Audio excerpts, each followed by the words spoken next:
Problem है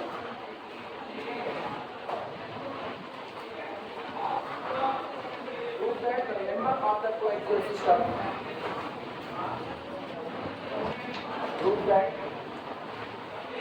the member prove that the members of the coaxial system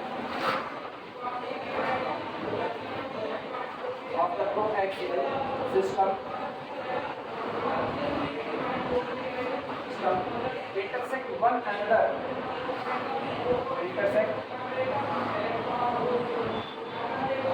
one another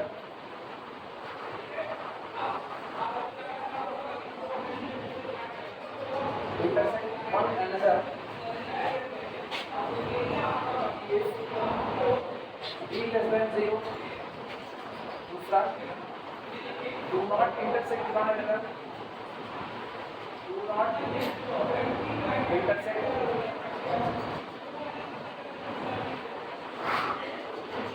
if d is equal to 0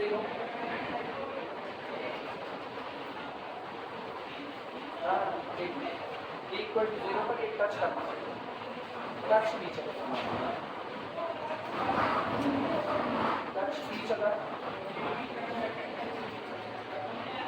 if d is equal to 0 and do not intersect each other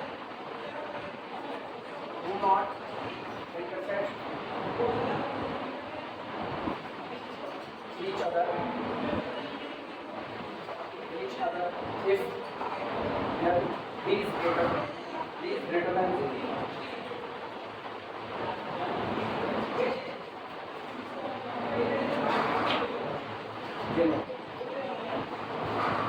prove that member of the coaxial system intersect one another एक दूसरे को intersect करेंगे अगर d less than 0 होगा दूसरा touch one another एक दूसरे को touch करेंगे अगर d equal to 0 होगा do not intersect each other if d greater than 0 और अगर d पॉजिटिव रहा d नेगेटिव तो आप उसमें क्या करेंगे इंटरसेक्ट करेंगे d 0 तो केवल और केवल टच करेंगे और d अगर पॉजिटिव हो गया तो एक दूसरे को इंटरसेक्ट इतनी बात हम लोगों को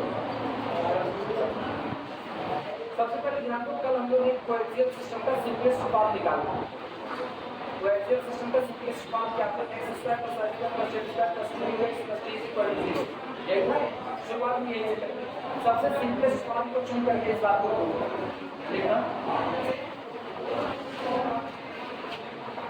सॉल्यूशन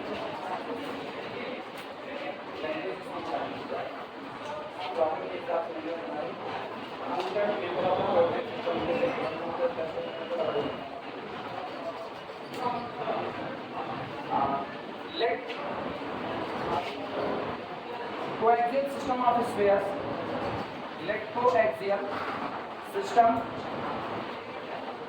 of spheres be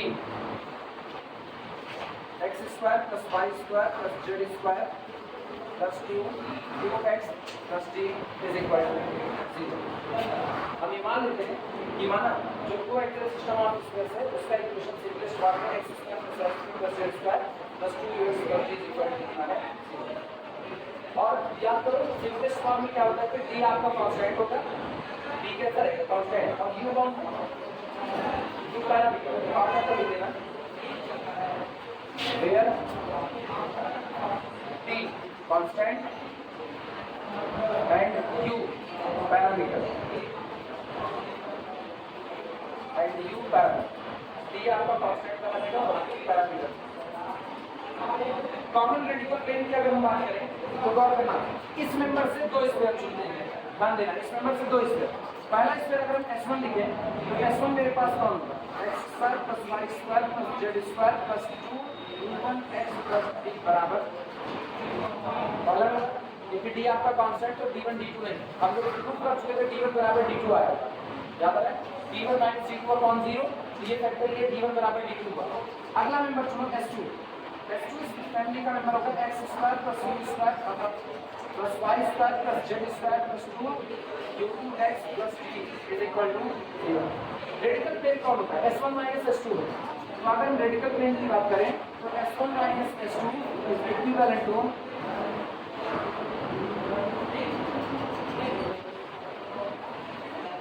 यही होगा कि नहीं? हाँ यार, अच्छा इसमें U1 माइनस U2 को हटा दो, ये दोनों डिफरेंट है, तो U1 माइनस U2 जैसे आप ये तो जीरो हो नहीं सकता, दिमाग चलाना, U1 और U2 पैरामीटर है वो दोनों डिफरेंट है। हाँ या ना? और U1 U2 डिफरेंट है तो ये जीरो नहीं हो सकता, 2 जीरो नहीं हो सकता, फिर भी रिजल्ट कितना आ रहा है? जीरो। इसका मतलब कौन जीरो हुआ? x is equal to zero. तो x is equal to zero मेरे लिए किसका काम करेगा? रेडिकल प्लेन का काम करेगा। और x is equal to zero कौन सा प्लेन है बताओ? YZ। यानी मेरे लिए रेडिकल प्लेन कौन बन चुका है? YZ। ये बातें सबको क्लियर है? अब अगर तुमको ये बात गले के नीचे ऐसे उतर जाए तो हम सीधे लिख दें मैग्नेस कम करने के चक्कर में क्लियर हो, यहाँ पर radical plane is x is equal to 0 that is YZ plane.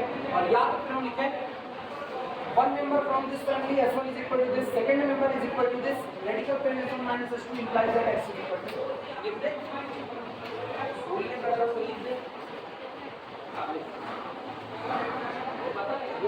अभी जितने वक्त खाली करने के बाद में बोल जाओ।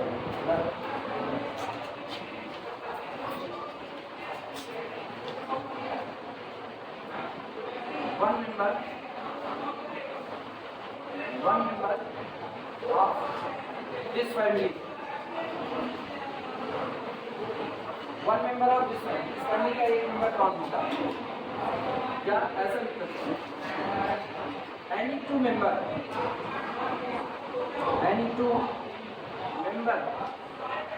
of this family are, इस family के कोई भी दो member कौन कौन से? हम पहला member निकालते हैं S1, ये होगा summation x square plus 2 u1x plus d equal to 0 और S2 is equivalent to summation x square plus 2 u2x plus d is equal to 0 implies that radical plane is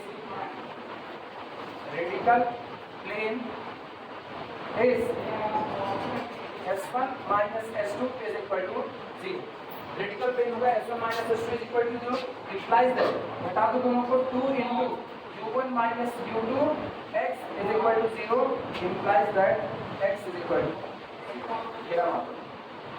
ये मेरा रेडिकल प्लेन, जो आपने question system of family बनाई, इस family के लिए जो रेडिकल प्लेन होगा वो होगा YZ plane that is x is equal to 0।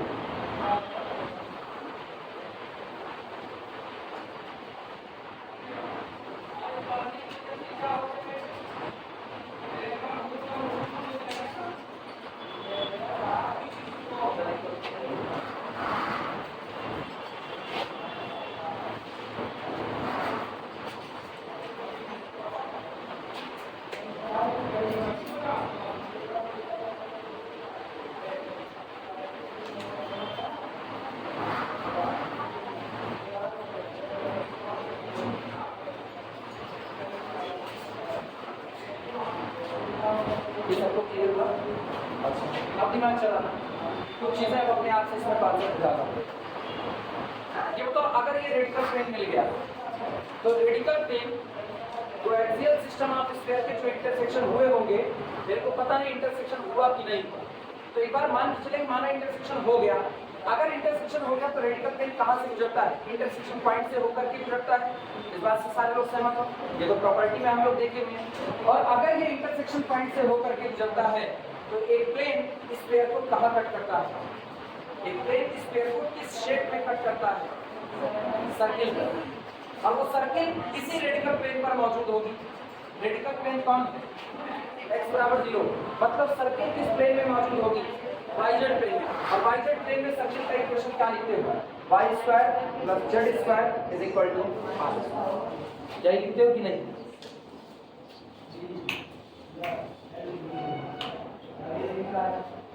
और चल रहा है बंद है।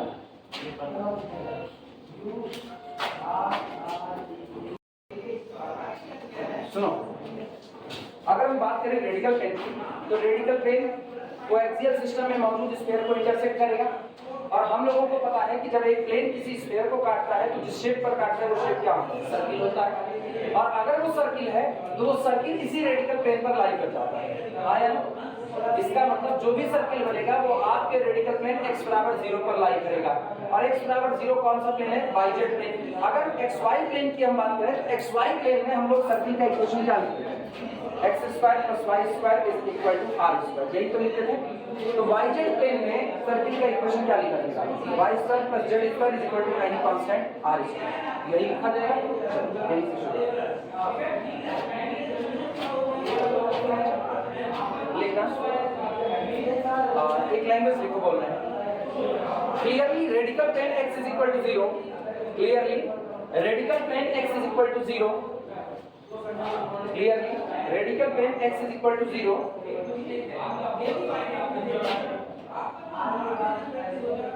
अब तक कोई क्वेश्चन नहीं मानेगा, हम जनरल वाले को कर करेंगे, पार्टिकुलर नहीं, इसे बंद पूरे कोएक्सियल सिस्टम को अकेले यही रिप्रेजेंट करता है।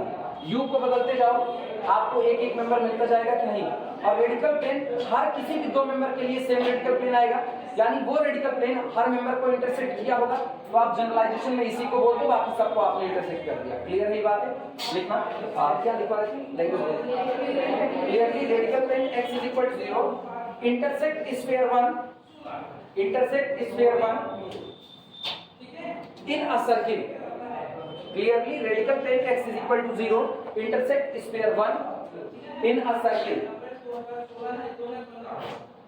In a circle. अच्छा, याद करो सर्किल का इक्वेशन कैसे देते थे? सर्किल का इक्वेशन देते थे स्फीयर का इक्वेशन लिख करके उसके बगल में जिस प्लेन से इंटरसेक्ट कराते थे उसे लिख देते थे, which is given by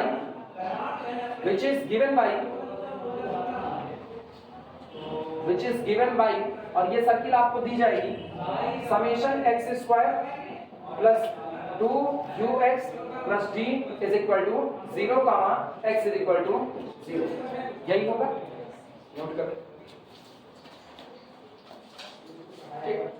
और अथवा गिवन बाई, और गिवन बाई, या तो आप इसको ऐसे कर सकते हो गिवन बाई डैश।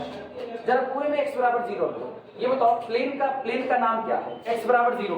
तो x बराबर 0 का प्लेन स्फीयर को जहां जहां कट करेगा वहां वहां वो x कोऑर्डिनेट को क्या बनाता चला जाएगा? 0 बनाता जाएगा। इसका मतलब पूरे स्फीयर में केवल x बराबर कितना रख दो?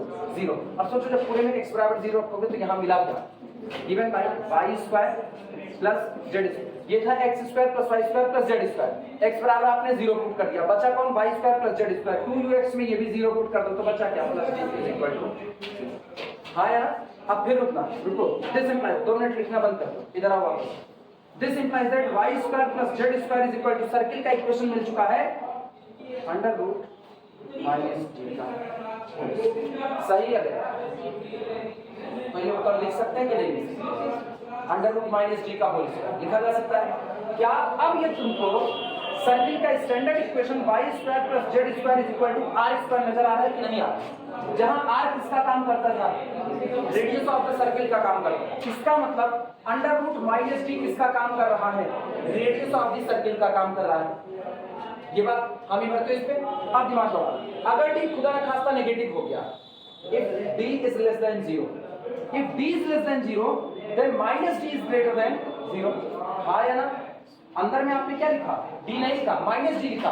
अगर आपने d को नेगेटिव कर दिया तो माइनस d ऑटोमेटिकली क्या होगा? पॉजिटिव। और अगर ये पॉजिटिव होगा तो अंडर रूट d मिलेगा कि नहीं मिलेगा? Under root positive quantity, under root positive quantity real या इमेजिनरी? रियल होगी, इसका मतलब रेडियस एग्जिस्ट कर रही है। तो whenever d greater than 0 they do not intersect। whenever d greater than 0 they do not, sorry उल्टा हो गया, whenever d less than 0। अब तो ये वाला केस लेके चले ना, जब जब मेरा d less than 0 होगा तब तब ये रेडियस एग्जिस्ट करेगी, और अगर रेडियस एग्जिस्ट करती है तो इसका मतलब है इंटरसेक्शन हुआ। हाँ या ना? रेडियस एग्जिस्ट ना करे तो क्या कह पाओगे? इंटरसेक्शन हुआ है। अपने आप से सोच के बोलो, कोई चीज एग्जिस्ट ही नहीं कर रही है तो क्या इंटरसेक्शन पॉसिबल होगा? अच्छा ये बताओ, सर्किल कब एग्जिस्ट करेगी? जब रेडियस एग्जिस्ट करेगी। हाँ या ना? रेडियस ही ना एग्जिस्ट करे तो क्या सर्किल एग्जिस्ट करा पाओगे? और सर्किल तब एग्जिस्ट करे जब इंटरसेक्शन होगा। हम कह रहे हैं अगर सर्किल एग्जिस्ट ही ना करे तो क्या तुम गारंटी दे रहे हो कि इंटरसेक्शन हुआ? अरे सारी बात को एक सीक्वेंस में जोड़ो, अदरवाइज ना सब थ्योरी है समझ नहीं आता। ये बताना, हम कह रहे हैं एक प्लेन से हमने स्फीयर को इंटरसेक्ट कराया, एक प्लेन से स्फीयर को इंटरसेक्ट कराया, और इंटरसेक्ट कराने के बाद मेरे को एक सर्किल मिल गई जिस सर्किल की रेडियस 0 नहीं है, जिस सर्किल की रेडियस 0 नहीं है। अगर किसी सर्किल की रेडियस 0 नहीं है तो इसका मतलब वो सर्किल एग्जिस्ट कर रही है। रेडियस एग्जिस्ट करने का मतलब सर्किल का एग्जिस्ट करना, सर्किल के एग्जिस्ट करने का मतलब इंटरसेक्शन हुआ, तभी तो सर्किल लाई किया उस प्लेन पर, और इंटरसेक्शन हुआ तो इसका मतलब both sphere intersect each other. पहली बात। दूसरी बात, हम कह रहे हैं रेडियस आपकी 0 हो गई। रेडियस 0 होने का मतलब सर्किल की रेडियस का क्या हो जाना, 0। और जब जब सर्किल की रेडियस 0 होगी, सर्किल केवल और केवल क्या बन के रह जाएगा, एक पॉइंट बन के रह जाएगा। पॉइंट कैसी सर्किल होती है जिसकी रेडियस r बराबर कितना होता है, 0। तो इसका मतलब प्लेन आया तो, लेकिन बस टच करता हुआ निकल गया। तो व्हेनेवर d बराबर 0, गौर करना, आप d को 0 पुट करो, d के 0 पुट करके √0 हो गया कि नहीं, और √0 का मतलब रेडियस कितना हो जाना, 0।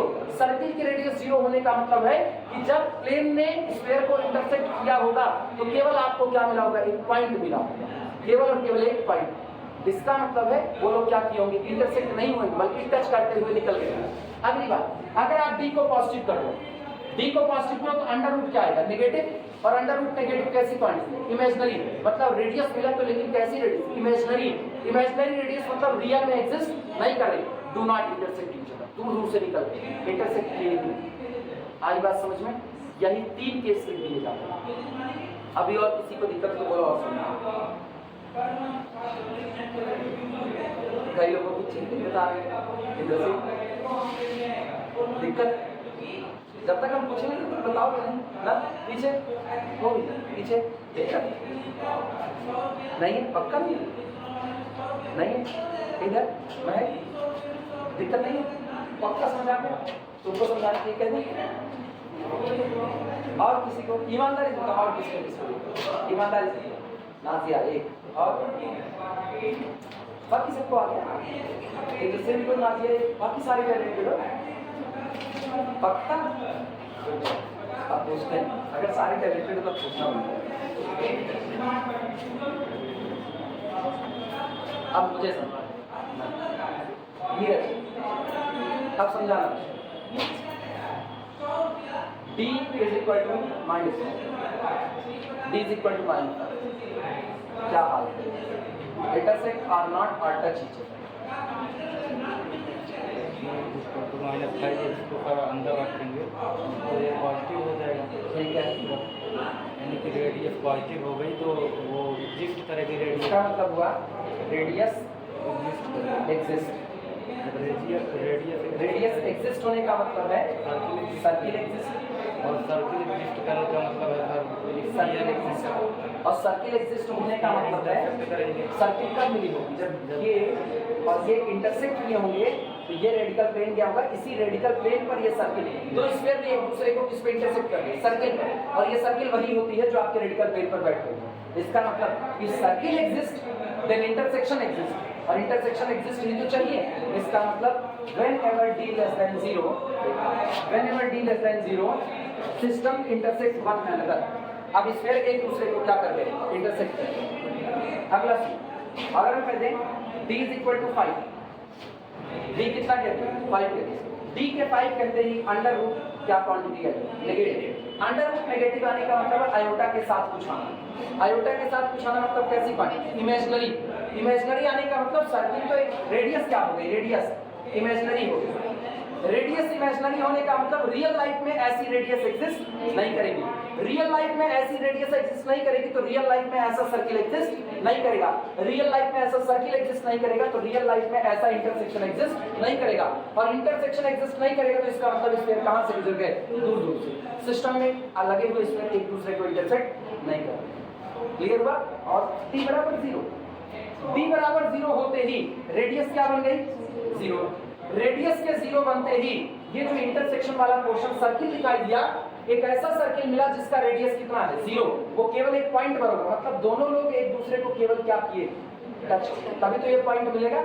और जैसे दोनों एक दूसरे को टच किए, r is equal to 0, it means circle becomes the point, और सर्किल के पॉइंट बनते ही रेडिकल प्लेन जो आएगा वो दोनों को टच करता हुआ जाएगा। इसका मतलब ये दोनों स्फीयर एक दूसरे को क्या करेंगे, टच करेंगे। पल्ले पड़ी कुछ बात, एक 3 केस हम देखते हैं, अभी सबको समझ में आया, अभी इधर नाजिया पल्ले पड़ी ये बात, एग्जाम्पल लेकर के हाँ,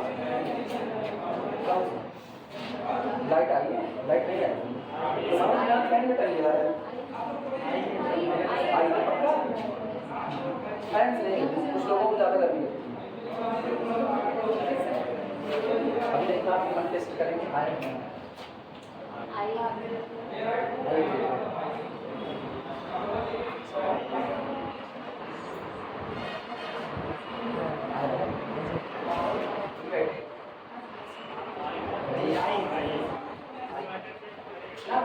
चला नहीं बैठ गए कूलर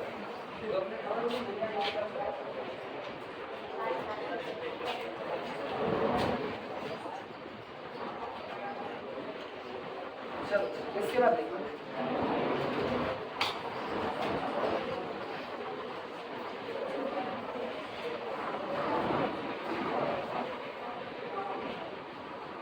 ये मिल चुका है। अब इसके बाद ये फर्स्ट पहला क्वेश्चन यहाँ तक पहुँच गए यानी y square plus z square is equal to under root minus g का होल स्क्वायर। यहाँ तक हम लोग पहुँच चुके हैं। अब पहला केस करेगा। पहला केस है d less than 0 implies that minus d greater than d के नेगेटिव होते ही माइनस से दोनों साइड मल्टीप्लाई करो, इक्वलिटी का साइन चेंज होगा यानी माइनस d आपका कैसा होगा पॉजिटिव होगा। और जैसे ही माइनस d पॉजिटिव हुआ in this situation under root minus d is real। Under root minus d कैसी क्वांटिटी हो जाएगी रियल। क्यों? क्या अगर ये सबको समझ में आ रहा है तो ठीक, जिनको दिक्कत लगी वो लोग ऐसे under root minus d equal to under root positive और पॉजिटिव क्वांटिटी हुआ तो it is real.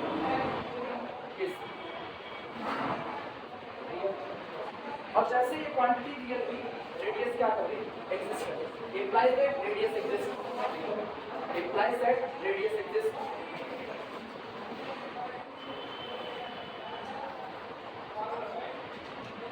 implies that radius exists and this implies that circle of intersection exists। circle of intersection exists। जैसे आपने रेडियस एग्जिस्ट कराया तुरंत कौन पैदा हो गया सर्किल ऑफ इंटरसेक्शन। और सर्किल ऑफ इंटरसेक्शन आपको उसी दिन मिलेगा जिस दिन both square intersect each other. क्योंकि दो स्क्वायर एक दूसरे को किस पर काटते हैं, दो स्क्वायर एक दूसरे को किस पर काटते हैं सर्किल पर, और ये सर्किल रेडिकल प्लेन पर लाई कर रहा है। आई बात समझ में? Circle of intersection axis. This implies that two sphere of the system intersect each other। Two sphere of the system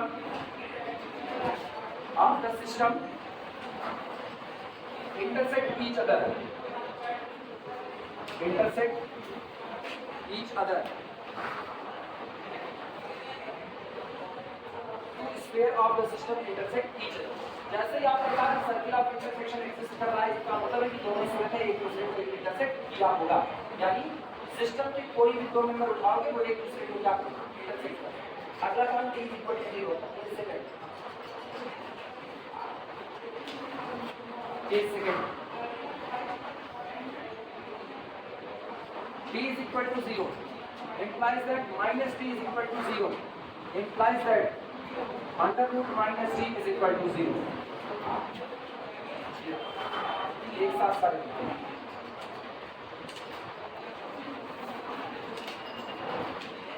इसका मतलब क्या हुआ? इसका मतलब circle becomes a circle with radius 0। It means circle becomes a point। This implies that circle of intersection becomes a point। Circle of intersection becomes a point। This implies that circle of intersection becomes a point। और जैसे आपको point मिला तो ये आपका point of contact हो चुका है जहां पर दोनों स्क्वायर एक दूसरे के टच में आए हैं। लिख देना फिर वही line two square of the system touch each other. यही में जो ये लिखा गया इंटरसेक्ट ना इसी को लिखना touch each other. Two spheres of the system touch each other। To squares of the system touch each other, system के दो स्क्वायर एक दूसरे को टच कर रहे हैं।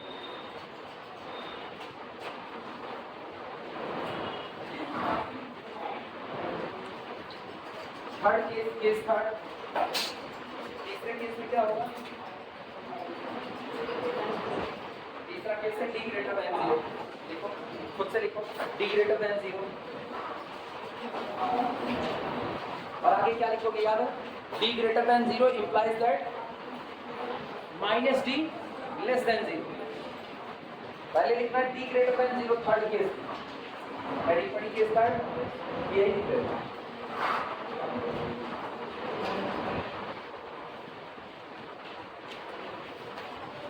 Is third, d greater than 0 implies that minus d less than 0 implies that under root minus d is imaginary. Under root minus d is imaginary. Implies that radius becomes imaginary. Implies that radius becomes imaginary. हुआ?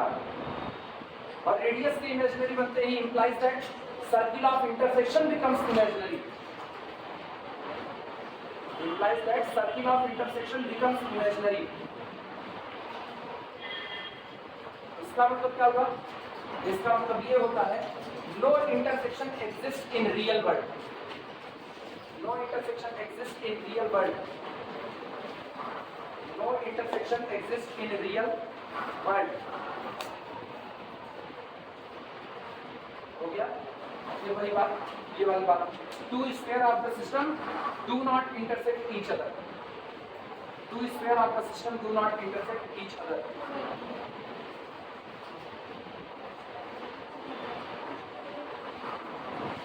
हो गया?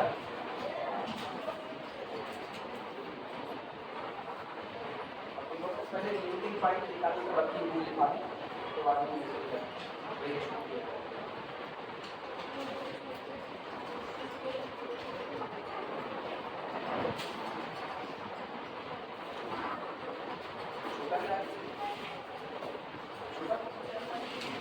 क्या बोल रहे थे?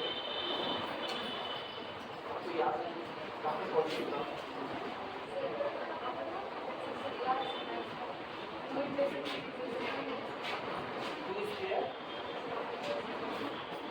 Are not intersect each other. Two square of the system do not intersect each other.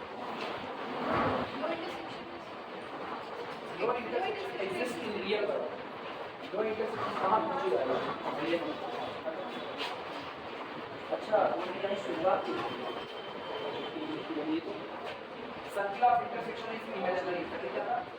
Under root minus d imaginary implies that radius becomes circle of intersection is imaginary. Divide.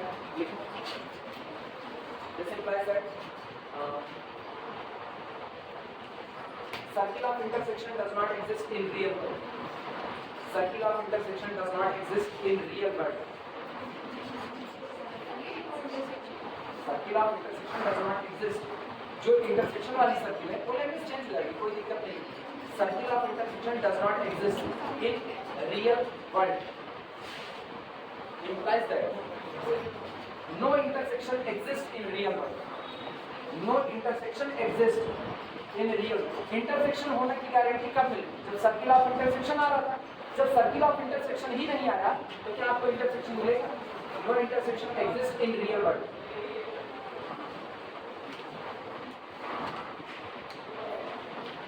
No intersection exist in real world.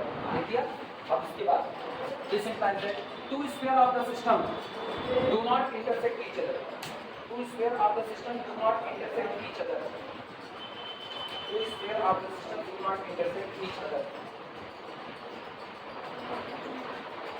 सोच के बोल ना, मेरी अंग्रेजी माशाअल्लाह, मेरी अंग्रेजी अभी खत्म वाली चल रही है। हमको कुछ मेरी अंग्रेजी नहीं आती, इस मामले में मेरे हाथ बड़े हैं। सीखना है या बस टाइम नहीं मिलता है सीखने के लिए। अब हिंदी सीखना है, फिजिक्स और हिंदी दो चीज़ सीखना है ना। फिजिक्स सीखना है मैथ में यूज़ करने के लिए, और हिंदी सीखना है अपने लेक्चर को और अच्छा बनाने के लिए ना। जब आपके पास भाषा का ज्ञान होता है ना, आपके लेक्चर बड़े अच्छे होते हैं। जितना भाषा का ज्ञान होगा शब्द का चयन उतना अच्छा होगा।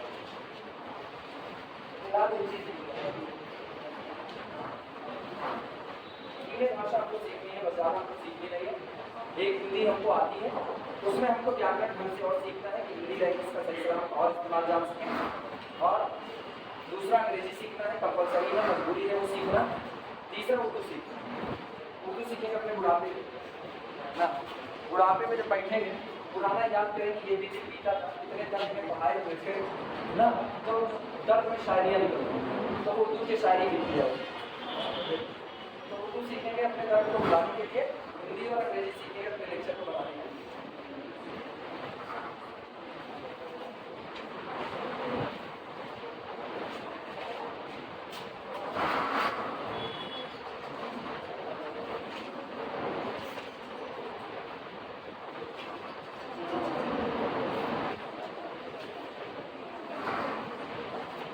फाइनली ये बात क्लियर हो गई कि कोएक्सियल सिस्टम में रखे गए स्फीयर एक दूसरे को इंटरसेक्ट कर भी सकते हैं, नहीं भी कर सकते हैं, टच कर सकते हैं, दूर दूर से नहीं कर सकते हैं। ठीक, अब ये प्रूव हो चुका है।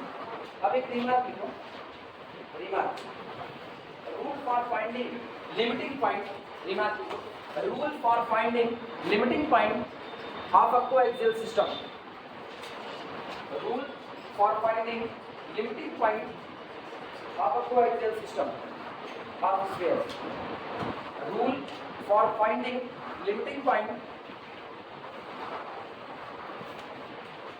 of coaxial system of sphere, of coaxial system of sphere। अच्छा ये तो सोच करके जवाब दो। जैसे तुमको एक रेडिकल पेन दी, सॉरी कोएक्सियल सिस्टम का एक स्फीयर दिया गया, दिमाग चलाओ।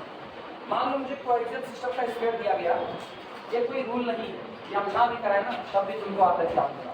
x² + y² + z² + 2 u1x + 2 v1y + 2 w1z + v1 = मान लो ये कोएक्सियल सिस्टम का एक स्फीयर है और मुझको इस कोएक्सियल सिस्टम का लिमिटिंग पॉइंट निकालना है। तो लिमिटिंग पॉइंट पूरे सिस्टम में वो स्फीयर होता है जिसके रेडियस r बराबर कितनी होती है, 0। मतलब उसको वो स्फीयर निकालना है जिसकी रेडियस r कितनी हो जाए, 0। तो क्या करें, इस जनरल वाले स्फीयर का रेडियस निकाल लें और रेडियस को इक्वेट करा देंगे इसके 0। तो अगर हम इसको निकालें तो इसके लिए रेडियस कितनी होगी, √u² + v² + w² माइनस कितना d = 0। और सॉल्व करके यहाँ से क्या निकालोगे, u, v, w और d की वैल्यू निकालो। अरे तो शर्तें दी जाएंगी, इतने से नहीं निकलेगा। 1 2 3 4 4 अननोन क्वांटिटी है, कैसे निकाल सकते हो। या तो ऐसे में जब कोई इंफॉर्मेशन नहीं दी जाएगी तो हम लोग कोएक्सियल सिस्टम का सबसे सिंपलेस्ट फॉर्म चुनेंगे। कौन सा होता है, σx² + 2ux + d = 0। सबसे सिंपलेस्ट फॉर्म और इसको इक्वेट करा दो 0 के, तो u आएगा किसके टर्म में, d के टर्म में। अब जब तुम पूरी रेडियस ही बराबर 0 कर चुके हो तो जिस स्फीयर के लिए रेडियस 0 होती है वही पूरे कोएक्सियल सिस्टम का क्या बनता है, लिमिटिंग पॉइंट। क्लियर हो गई बात, बस यही वर्किंग रूल है इसका कि सबसे पहले स्फीयर की रेडियस फाइंड आउट करते हैं, रेडियस बराबर कर देते हैं किसके, 0 के, u, v, w की वैल्यू कैलकुलेट कर लेते हैं, इसी के आधार पर उसको लिमिटिंग पॉइंट मिल जाता है। लिखना इसी बात लिखिए, लिखना to find the limiting point of a coaxial system, to find the limiting point of a coaxial system, to find the limiting point of a coaxial system,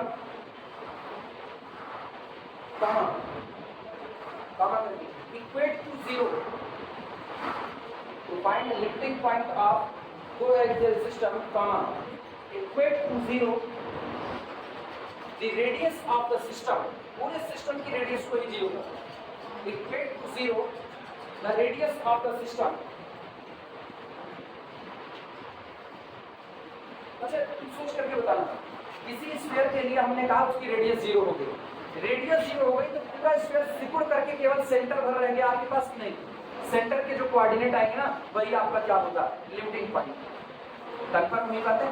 sphere में दो चीज होती है, उसका सेंटर होता है, दूसरा कौन होता है, रेडियस। आपने रेडियस खत्म करके r बराबर कितना कर दिया, 0, तो आपके पास हाथ में बचा सेंटर, वो सेंटर निकालो, वही सेंटर आपका क्या होगा, लिमिटिंग पॉइंट यानी सीमांत बिंदु। क्लियर है ये बात, इसी को लिखा गया। लैंग्वेज क्या बोलेगा, लैंग्वेज क्या बोलेगा, find the limiting point. Zero, the radius of the system. Yes, sir. To equate zero, the radius of the system, and then get center, and then get center, or center find out, and then get center, which is limiting point of the system. Get center, which is limiting point of the system. Centre point out कीजिए, यही आपके system के radius का काम करेगा, limiting point का काम।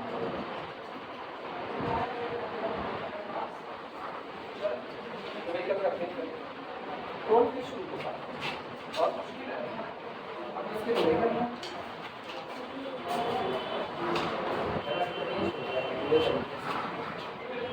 भाई देखो, अब ये शिफ्टिंग करनी पड़ेगी। हम तुमको आदत डलवा दिए हैं किस तरीके से न्यूमेरिकल लगाए जाते हैं, अब अचानक आदत पड़ चुकी होगी, अगर लगाए होगी तो अब हम अपनी तरफ से सवाल कम करेंगे।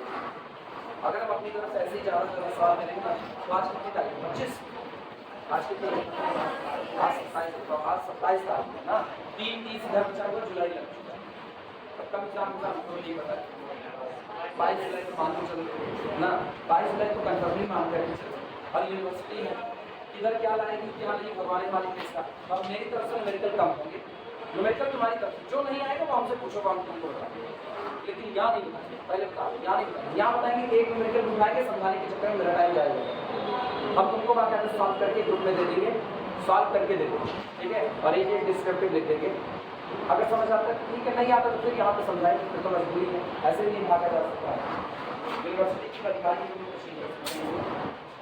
इसी में जिंदगी करना है। हम अपने हिसाब से शुरू से मैक्सिमम न्यूमेरिकल कराने की कोशिश की। अब इसके बाद आज मेरे बने टाइम कानून लिखा है,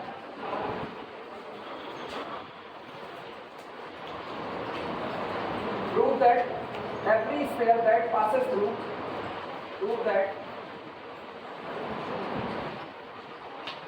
every sphere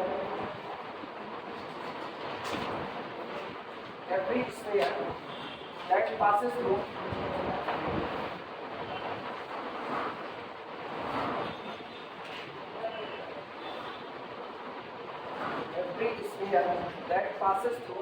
the limiting point of a coaxial system,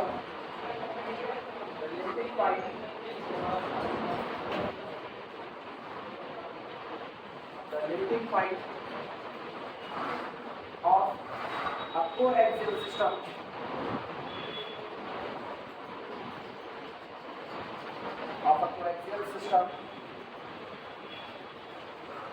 cuts every sphere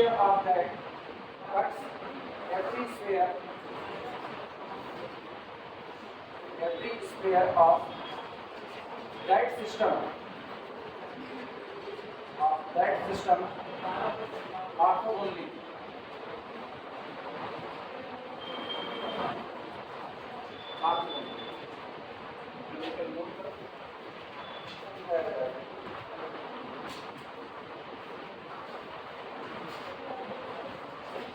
Prove that every sphere that passes through the limiting point of a coaxial system cuts every sphere of that system orthogonally.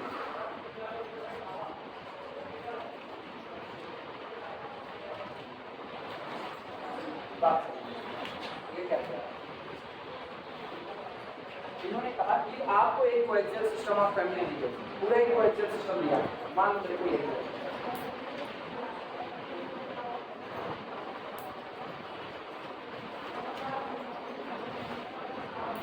ये सारे sphere है, इसको और कुछ मत समझना, सीधा उड़ा नहीं है, तो सारे स्फीयर मेरे से बनेगा नहीं सही समझ। इस पूरे स्फीयर का लिमिटिंग पॉइंट क्या यही होगा कि नहीं? पूरे स्फीयर का लिमिटिंग पॉइंट न्यूमेरिकल समझना क्या है? न्यूमेरिकल कह रहा है prove that every sphere that passes through the limiting point of a coaxial system, हर वो स्फीयर जो इस दिए गए सिस्टम के लिमिटिंग पॉइंट से होकर के जाएगा। मान लो इसके लिमिटिंग पॉइंट से होकर के जाने वाला एक स्फीयर लिख रहा हूं,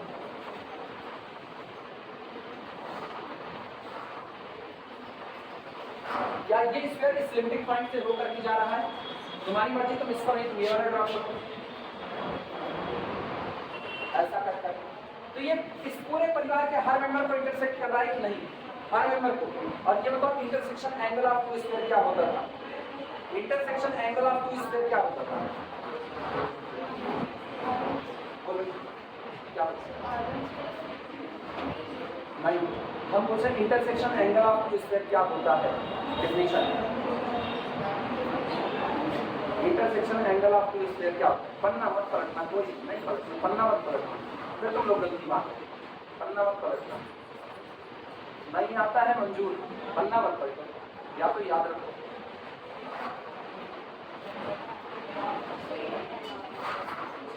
छोटी छोटी भाषा बता दो, अंग्रेजी नहीं चाहिए, छोटी छोटी भाषा।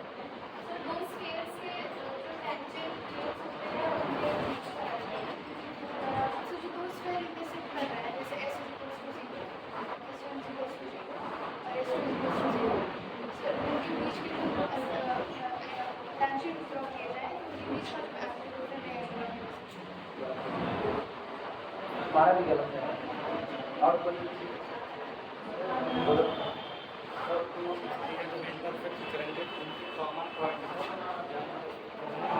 तुम लोग जो बोले इसमें कॉमन पॉइंट का जिक्र किससे किया? खाली तुम लोग एक ही बात कह रहे हो, बस खाली टेंजेंट ड्रॉ कर दिया जाए, टेंजेंट प्लेन के बीच का एंगल नहीं। ऐसा तो हम दो स्क्वायर इंटरसेक्ट ही ना करें। इसका टेंजेंट प्लेन यहाँ खींच दिए और इसका टेंजेंट प्लेन यहाँ, कभी इंटरसेक्ट ही नहीं करने वाले। इसका टेंजेंट प्लेन यहाँ रख दीजिए, इसका टेंजेंट प्लेन यहाँ पर खींच दिया। अभी देखो, अभी आगे बढ़ाओगे यहाँ करके इंटरसेक्ट कर जाएगा। मेरी इंटरसेक्शन एंगल क्या होगा? अगर दो स्क्वायर एक दूसरे को इंटरसेक्ट कर रहे हैं तो जो आपको कॉमन पॉइंट ऑफ इंटरसेक्शन मिल रहा है, वो पॉइंट जिस पर इंटरसेक्ट कर रहे हैं, उस पॉइंट पर दोनों स्क्वायर के लिए टेंजेंट को ड्रॉ करो और उस टेंजेंट के बीच में बना हुआ एंगल ही आपका क्या होगा? एंगल ऑफ इंटरसेक्शन होगा। याद आएगी डेफिनेशन? आप सुनो, नहीं कर पाओगे बस, इसीलिए हम ज्यादा सवाल करवाते हैं। इसीलिए सवाल इतने ज्यादा करवाओगे, इतनी बात छोड़िए, इतनी बात छोड़िए कि याद हो जाए। अब ऑर्थोगोनैलिटी के सवाल कई बार हुए हैं। ऑर्थोगोनैलिटी कंडीशन याद है? बोलो एक सुर में क्या होगी? कुछ लोग क्या होगी ऑर्थोगोनैलिटी कंडीशन? बोलो सामने। ऑर्थोगोनैलिटी की condition, two square intersect each other orthogonally condition. भूल गए? कहाँ इलाज करेंगे आप ना? कौन इलाज करेंगे? मतलब पढ़ाई हुई चीज आधे से ज्यादा लोग भूले रहते हैं। पता है तुम लोगों के अंदर खाली एक गड़बड़ी है, तुम लोग सिंसियर बिल्कुल नहीं। एक गड़बड़ी बड़ी तकलीफ। अदरवाइज ना चीजें भूलती है याद आती है, भूलती है याद आती है। हम कल क्या गलती किए थे? कल हम एक गलती किए, तुरंत भूल गए कि वो एक्सेल सिस्टम आपस में इंटरसेक्ट नहीं करेंगे। थोड़ी देर के बाद चर्चा चलते चलते मेरे को याद आया ऐसी कोई थ्योरम थी जो अभी करवाई थी। रिकॉल हुआ एक आध विभाग पर, जब तुम 17 में पढ़ाएगा, 17 से 22 लंबा वक्त होता, 5 साल बिता रहे, 5 साल तक हम 3D का ये पोर्शन पढ़ाए ही नहीं है, बिल्कुल भी नहीं पढ़ाए, पढ़े तक नहीं। मेरे घर में जितनी किताबें 3D पढ़ी सब भूल फाँक रही हैं। अब वापस पढ़ा रहे हैं, अब वापस किताबें निकल रही। मेरा इंटरेस्ट नहीं है ज्योमेट्री पढ़ाने में, बिल्कुल भी नहीं है। तुमको लगा होगा पढ़ा रहे ठीक ठाक, यानी बस ये रफली जो पढ़िए वही पढ़ा रहे हैं। ईमानदारी बता रहे हैं ना, हमको प्योर पोर्शन कुछ भी पढ़ाने के ऊपर मेरा जम के इंटरेस्ट है। सुबह से शाम पढ़ाएंगे इसको, पढ़ाने को सुबह शाम हम 3 घंटा 4 घंटा ऊपर इसको पढ़ा नहीं सकते, हम इसको बाद छोड़ देंगे। दोहराई नहीं हो कुछ। हम कहें ना जब भीड़ को बोलने के लिए कहते हैं तो उसमें से कई लोगों की गलतियां छिप जाती हैं। This is condition of orthogonality. Numerical कह रहा है कि आपको एक कोएक्सियल सिस्टम ऑफ स्क्वायर दिया गया है, ये कोएक्सियल सिस्टम ऑफ स्क्वायर आपको दिया गया है। अब अगर कोई भी दूसरा स्क्वायर आप उठाते हो, कोई भी दूसरा स्क्वायर जो यहाँ से होकर के गुजरता है, कहाँ से? लिमिटिंग पॉइंट से होकर के जाता है, तो वो इस परिवार के किसी भी मेंबर को अगर कट करेगा तो कैसा कट करेगा? ऑर्थोगोनली। मतलब देखो यहाँ पर कट किया तो ये पॉइंट कॉमन इंटरसेक्शन पॉइंट आया। इस पर पहले टेंजेंट के पहले वाले स्क्वायर के लिए क्या ड्रॉ करो? टेंजेंट। और इस पर दूसरे वाले के लिए क्या ड्रॉ करो? टेंजेंट। ये एंगल आपका कितना आएगा? 5/2। आप ये वाला स्क्वायर देखो, ये वाला स्क्वायर, इसके इस पॉइंट पर आप क्या ड्रॉ करो? टेंजेंट ड्रॉ करो। और इस पॉइंट पर क्या ड्रॉ करो? टेंजेंट। ये तो हम स्क्वायर बनाए नहीं, तिरछा मिर्छा बनाएंगे। ये भी एंगल कितना आएगा? 90 डिग्री। परिवार के किसी भी मेंबर को ये दिया गया स्क्वायर जो कि लिमिटिंग पॉइंट से गुजर रहा है वो उसको कैसा कट करेगा आपको दोनों, यानी दोनों के बीच में कितने का एंगल फाइंड आउट हो रहा है 90 डिग्री का। यही प्रूफ करना है। Prove that every sphere that passes through the limiting point, हर वो स्फीयर जो लिमिटिंग पॉइंट से होकर के गुजरेगा किसके ऑफ अ कोएक्सियल सिस्टम, किसी दिए गए कोएक्सियल सिस्टम के लिमिटिंग पॉइंट से गुजरेगा, cuts every sphere of the system, उस दिए गए सिस्टम के हर मेंबर को कैसा कट करेगा आपको 90 डिग्री के एंगल पर कट करेगा। यही बात साबित करते हैं। एक स्फीयर अपने मन से लेंगे और उस स्फीयर को लिमिटिंग पॉइंट से पास कराएंगे, लिमिटिंग पॉइंट से पास कराने के बाद फिर शर्त लगाएंगे यही 2u1 u2 + v1 v2 + w1 w2 = d1 d2। अगर ये सेटिस्फाई होता है d1 + d2, अगर सेटिस्फाई होता है तो हाँ ये लिखी गई बात सही है, अदरवाइज लिखी गई बात गलत है। पहले तो बताओ सवाल समझ आया कि नहीं? पहले तो यही काम सवाल समझ आया। एक ऐसे स्फीयर की चर्चा की जा रही है जो स्फीयर एक कोएक्सियल सिस्टम के लिमिटिंग पॉइंट से गुजरता है। मतलब आपको दो चीजें दी गई, एक तरफ स्फीयर का भरा पूरा परिवार दिया गया है, जो परिवार कैसा है कोएक्सियल, वो परिवार दिया, और आपको एक एक्स्ट्रा स्फीयर दिया गया। जो एक्स्ट्रा स्फीयर दिया गया है ये एक्स्ट्रा स्फीयर उस परिवार के लिमिटिंग पॉइंट से गुजरता है।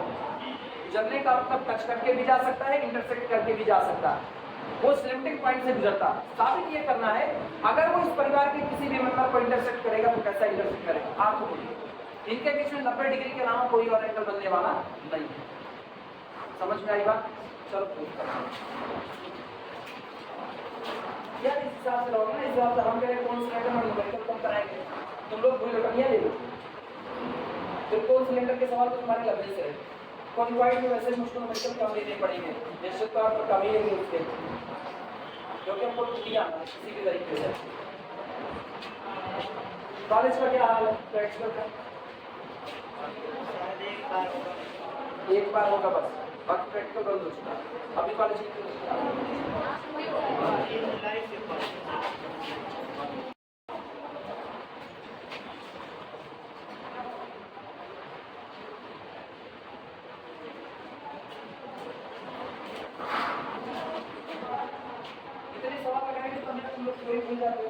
कम लगाते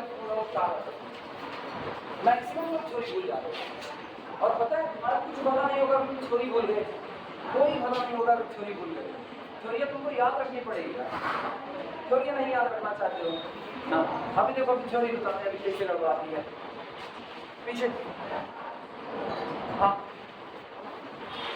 अभी देखना पहले चैप्टर की चोरी उड़ाई, एक लाइन दी गई है, ठीक है, लाइन का इक्वेशन आप तुमको लिखना है। लाइन का इक्वेशन दिया गया है x - alpha upon a is equal to y - beta upon b is equal to z - gamma upon c। ये लाइन दी गई, ठीक। और एक प्लेन दिया गया है a into x - alpha plus g into y - beta plus c into z - gamma is equal to, ये प्लेन दिया है। इस प्लेन और लाइन के बीच का एंगल कैसे निकालें? प्लेन और लाइन के बीच का एंगल क्या होगा? एंगल बता दो हमको क्या होगा। प्लेन की और लाइन के बीच का एंगल क्या होगा? सामने देखो, पीछे, सबसे पीछे, सबसे पीछे, सबसे पीछे अवनीश के बगल, अवनीश और दोनों लोग, अवनीश नहीं, हाँ इस सीट दोनों लोग। अब बताओ क्या होगा? अब जिसका दिमाग चलेगा वो आंसर अभी देगा तुरंत। ये गड़बड़ करते हैं ना, हमको इस पे बड़ी चिढ़ाती है, तुम लोग भूल जाते हो सब। हर एक बात बताइए, एक बात ऐसी है जो छोड़े, मतलब जितना किताब में नहीं है उसको भी पूरे करके बोले और उसके बाद भी भूल रहे हो। खड़े तो जाओ एक तरफ से, कहना ना पड़े, एक उठते जाओ, आगे उठ जाओ। हाँ बगल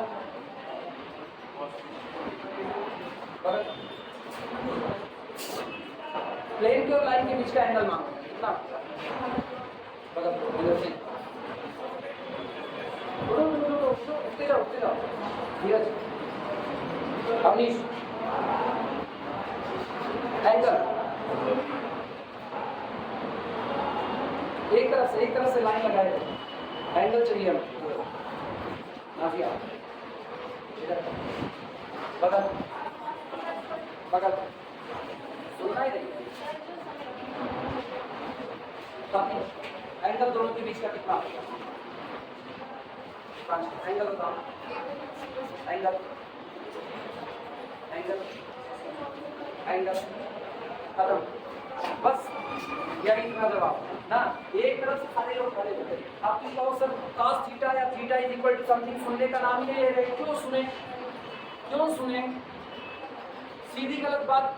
हम एंगल का फार्मूला पूछ नहीं रहे, हम तो सवाल ही बदल दिए ना। हम तो करें इन दोनों के बीच का एंगल बताओ, एंगल क्या होगा?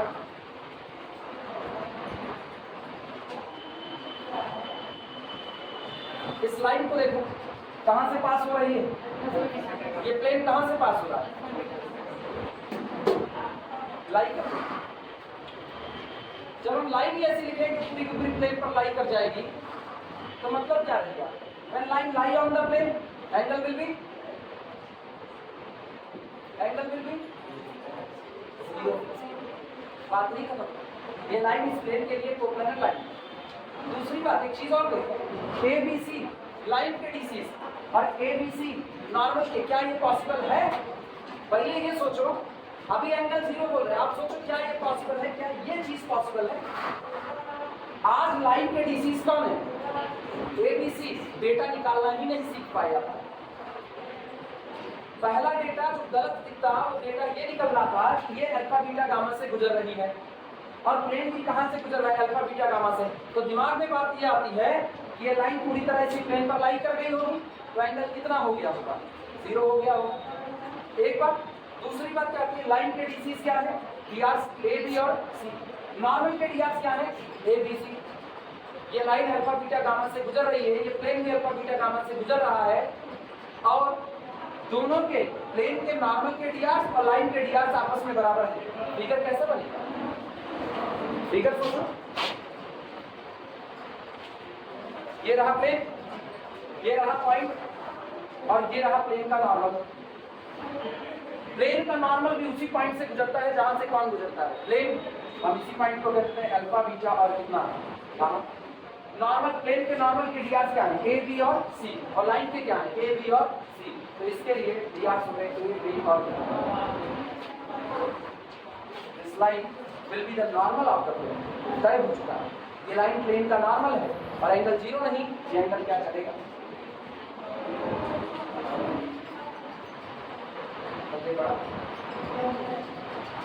हम cos थीटा इसीलिए सोचते, तुम अगर एक बार भी बोले ना एंगल 0 हो जाएगा, हम रोक करके तुमसे पूछकर बाकी सोच करके बताओ, क्योंकि एंगल 0 होना पहली नजर में नजर आता है नहीं? डेटा ही नहीं निकाल पा रहे।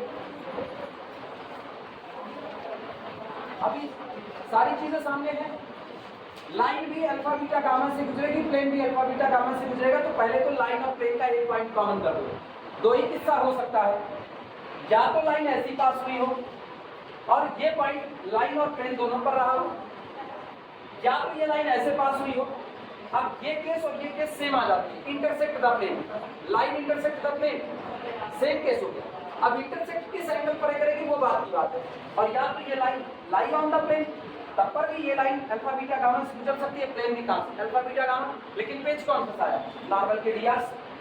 जो प्लेन के नॉर्मल के डीआर से वही किसके हैं? लाइन के डीआर। इसका मतलब line will be work as the normal of the plane. और अगर लाइन प्लेन का नॉर्मल हो गई तो प्लेन की और लाइन के बीच का एंगल क्या दोगे? 90 डिग्री ही तो दोगे।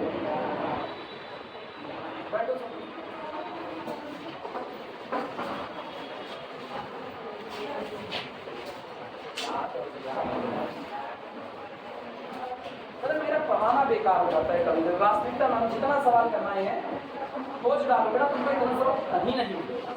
हम लोग को बहुत सवाल करना है। 114 न्यूमेरिकल लाइन का हम तुमको 70-80 के आसपास करवाना है। प्लेन में जितने मैक्सिमम अपनी तरफ से करवा रहे, उसके बाद तुम लोग डेटा नहीं पहचान पा रहे।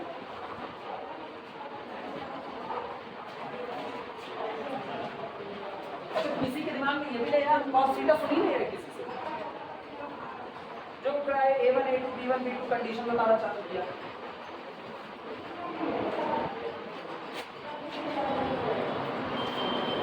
सवाल मुझको कम करने पड़ जाएंगे इस हिसाब से ना, क्योंकि ज्यादा सवाल लगाने के बाद मेरा रिजल्ट वही है। अब या तो मेरे पढ़ाने की कमी है, और या तो तुम्हारे पढ़ने में और समझने में कमी है, दो में से एक है। दोनों को हो नहीं सकता, दोनों नहीं हो सकता। या मेरे पढ़ाने में कमी है भैया तुम्हारी समझने में, और समझने से ज़्यादा दोहराने की कमी है। और ये तीसरी बात ज़्यादा, समझने से ज़्यादा दोहराने में।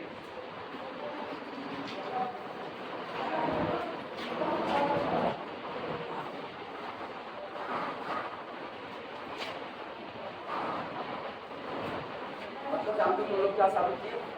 तुम लोग ये साबित किया अगर ये न्यूमेरिकल एग्जाम में आ जाएगा ना, जितने लोग बैठे सब गलत कर दिया आएगा तो एंगल निकालने को कहेगा, और तुम बैठ गए एंगल निकालने के लिए कॉस थीटा लगाते तुम सब निकाल करके गलत आओगे, क्योंकि जो चीज़ सामने नजर आ रही है उसका डेटा नहीं पकड़ पा रहे हो, सामने नजर आ रहा है, छिपा हुआ डेटा तो निकालना मुश्किल काम हो जाएगा तुम्हारे लिए।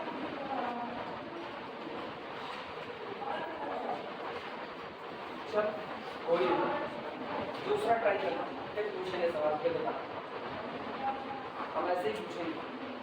टेस्ट मतलब अब यही टेस्ट है ना, ऐसे ही पूछने के एक सवाल सारी क्लास जवाब दे देगी, सारी क्लास एक ने जवाब दिया ना, मान के चलेंगे सारी क्लास जवाब देंगे, एक को नहीं दोगे तो सारी क्लास नहीं देगा।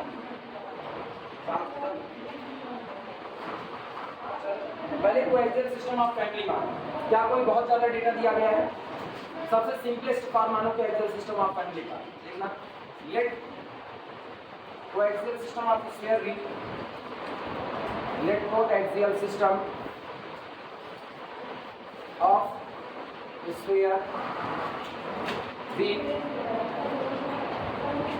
summation x square plus 2ux plus d is equal to 0. Let coaxial system of sphere B summation x square plus 2ux plus d is equal to 0. और आगे बता देना u पैरामीटर d कांस्टेंट, आगे बता दो जो चीजें वो तुरंत बताओ। पूरे को नाम देना इक्वेशन नंबर 1, इधर बता देना u पैरामीटर और d constant.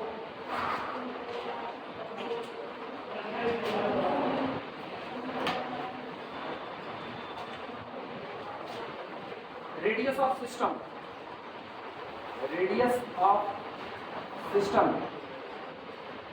Is equal, system की रेडियस बताना under root u square, v और डब्ल्यू तो है नहीं तो केवल कितना under root u square minus d, यही रेडियस होगी। तो सिस्टम का लिमिटिंग पॉइंट कौन होगा? रीजन पहले सिस्टम मानो, सिस्टम की रेडियस निकालो और फिर सिस्टम का लिमिटिंग पॉइंट निकालो। क्यों निकाल रहे हैं? क्योंकि जो स्फीयर हमसे बात कही जा रही है वो स्फीयर कहाँ से गुजर रहा है? लिमिटिंग पॉइंट से। तो जब तक आपके हाथ में लिमिटिंग पॉइंट नहीं होगा तब तक कोई काम नहीं हो सकता। पहले सिस्टम का लिमिटिंग पॉइंट निकालो। Limiting point, limiting point of system is given by radius equal to 0, radius equal to 0। जो सिस्टम का लिमिटिंग पॉइंट होगा वो आपको दिया जाएगा रेडियस बराबर क्या कर दो 0, यानी this implies that under root u square minus d is equal to 0 implies that u is equal to plus minus under root u is equal to plus minus under root।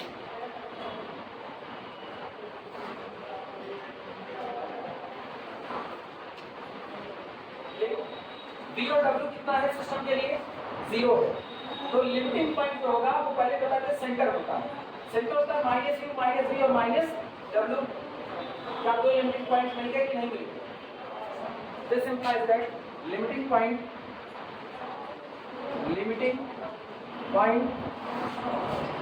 of system are, पहला limiting under root d minus u minus v minus डब्ल्यू आया ना। तो गौर करना पहले minus under root d चुनो, minus under root d ये आपका यू है तो माइनस यू क्या होगा प्लस अंडर रूट डी और कॉमा 0 एंड अब की बात तुम u is equal to under root d चुनो तो कितना होगा minus u minus v minus डब्ल्यू यानी minus under root d comma 0 comma. दो लिमिटिंग पॉइंट आपके सिस्टम के पास।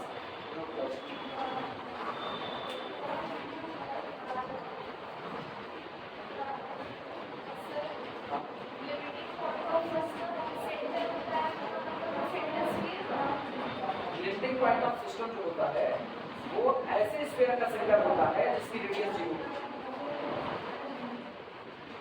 पॉइंट एकदम सीमांत बिंदु, सबसे आखिरी किनारा जो आपका होगा, गोले के अंदर में गोला फंसाते चले जा रहे हैं तो निश्चित तौर पर गोले धीमे धीमे छोटे होते जा रहे हैं। तो जो सबसे छोटा वाला होगा ना, एक पॉइंट बन चुका होगा जिसकी रेडियस टेंडिंग टू 0 हो चुकी है, वो मेरा लिफ्टिंग पार्ट है, सीमांत अवस्था जो एकदम खत्म होने की कगार पर आ चुका है। पहली रेडियस r बराबर 5, दूसरी रेडियस r बराबर 4, तीसरी रेडियस r बराबर 3, फिर r बराबर 2, r बराबर 1, r बराबर 1/2, 1/3, 1/4 घटा रहे हैं। तो एक बार रेडियस r टेंडिंग टू 0 हो जाएगी कि नहीं? जैसे r 0 हो जाएगा तुरंत आपका पूरा का पूरा स्फीयर क्या बन चुका है? पॉइंट। और वही पॉइंट पूरे सिस्टम का क्या होगा? लिमिटिंग का।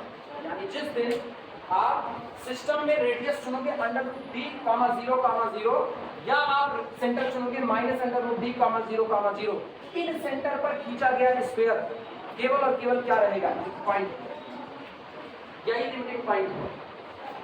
आई बात समझ में? यही। और इस बार सिस्टम के पास 2 लिमिटिंग पॉइंट है। फिलहाल इसका फिगर ऑन बोर्ड नहीं खींच सकते, ऑन बोर्ड नहीं खींच सकते। हम लोग बोर्ड पर जो भी खींचे उसमें एक ही लिमिटिंग पॉइंट हम लोग अभी तक खींचे नहीं, 2 तक के हम लोग गए हैं।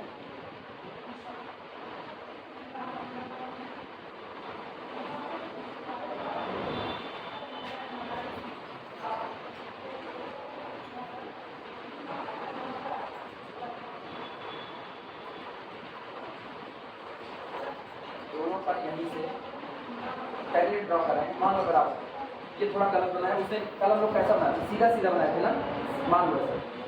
तो दोनों पर एक बराबर लेंथ की टेंजेंट को ड्रॉ किया जा रहा है, तो एक लिमिटिंग पॉइंट ये हो गया और एक लिमिटिंग पॉइंट। कल वाला फिगर याद है ना, 2 साइड में बनाए थे, साइड बाई साइड, ये दोनों आमने सामने थे। यहाँ से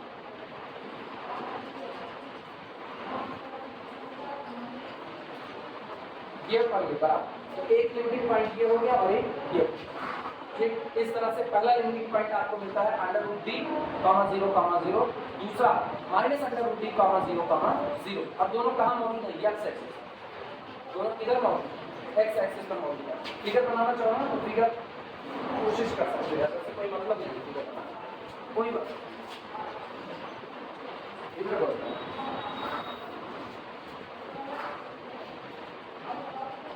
एक्स एक्सिस पर इधर आओ, तो ये पॉइंट ले लो √d, 0, और ये पॉइंट ले लो -√d, 0, और जहाँ से टेंजेंट ड्रॉप किया जा रहा है।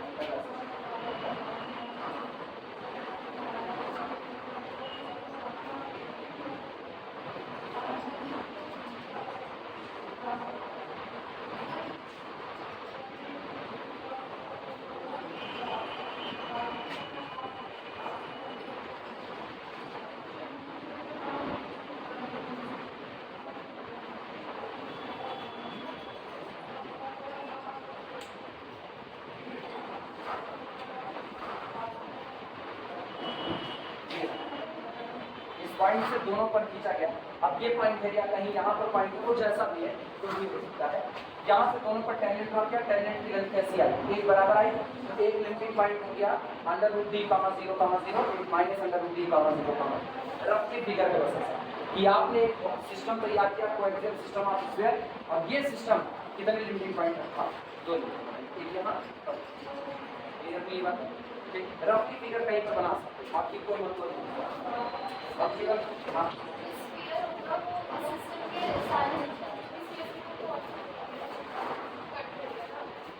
वो जो स्फीयर होगा वो इस परिवार के किसी भी मेंबर को कट करेगा तो आपको ओनली कट करेगा, वो एक अगला स्फीयर है। If any sphere passes through the limiting point, अब limiting point से गुजरने वाला स्फीयर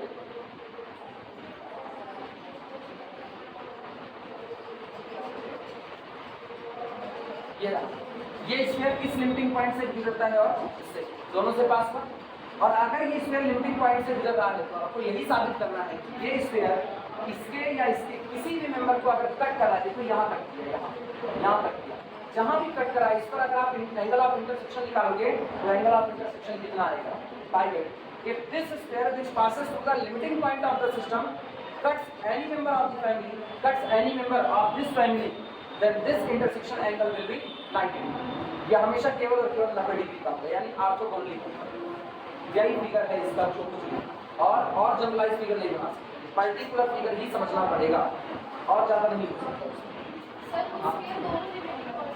नहीं, एक से भी गुजरेगा तब भी चलेगा।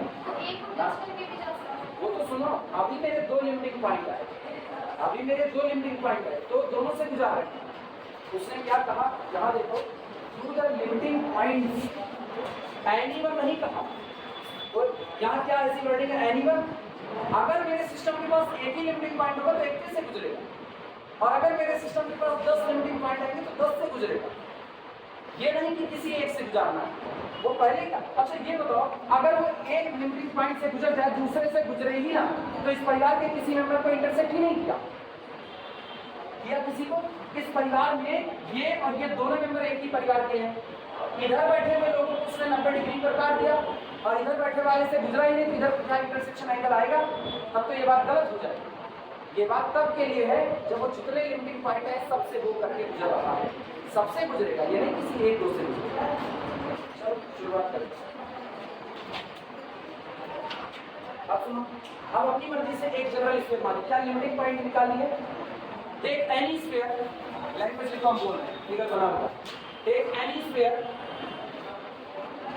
Take any sphere, summation x square plus 2 u1x plus 2 v1y plus 2 w1z plus d1 is equal to, take any sphere,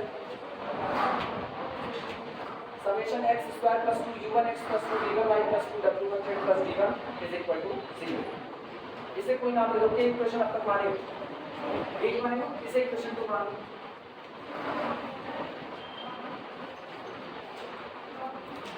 अब सुनो, कहा यह जा रहा है कि आपका ये जो स्फीयर है ये लिमिटिंग पॉइंट से होकर के जाता है। अगर ये लिमिटिंग पॉइंट से होकर के जाता है तो लिमिटिंग पॉइंट इसके इक्वेशन को सैटिस्फाई करेंगे। लिखना, if it passes through limiting point, if it passes through limiting point, if it passes through limiting point, then we get और लिमिटिंग पॉइंट आपको देखो क्या मिलेगा। सुनो, यहाँ पर x square plus y square plus z square, y z कितना है 0, एक्स स्क्वायर की जगह पर रखो अंडर रूट डी का होल स्क्वायर, कितना बना plus 2u1 into under root d और फिर प्लस d1 पहला इक्वेशन यही बनेगा कि नहीं? समझ लो, ये दूसरे लिमिटिंग पॉइंट से गुजरता है और दूसरा लिमिटिंग पॉइंट कौन है?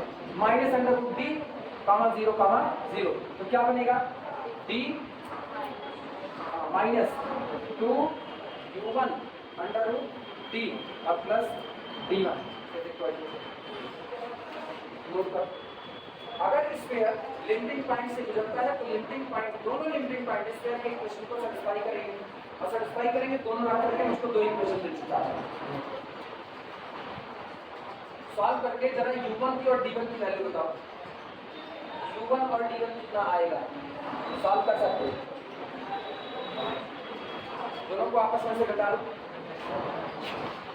माइनस प्लस माइनस, ये खत्म, यहाँ से तुमको मिला 4u1 under root d is equal to 0, implies that u1 बराबर 0 और u1 बराबर 0 मिलते ही रखो u1 बराबर 0 पहले के लिए पूरा खत्म, d is equal to -2 and d1 is equal to -2, u1 is equal to 0 and d1 is equal to -3।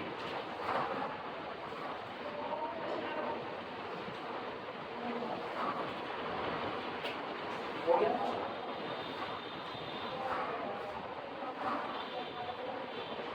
अपनी बात चलाना, एक स्फीयर हम लोगों ने अपनी मर्जी से माना और उसके ऊपर शर्त लगा दी कि वो स्फीयर लिमिटिंग पॉइंट से गुजरता है।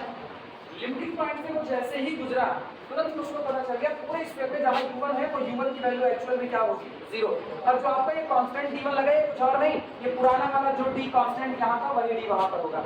तो स्फीयर, ऐसे स्फीयर का इक्वेशन क्या बन चुका?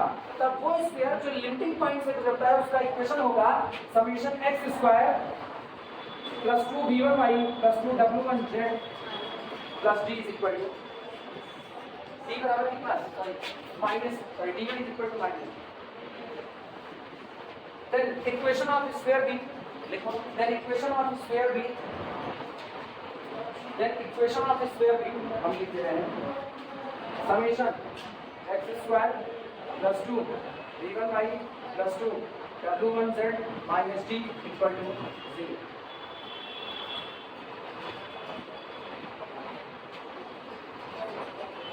इक्वेशन नंबर 3 इसको नाम दे देना, इक्वेशन नंबर 3, और ये सब मिटा देना।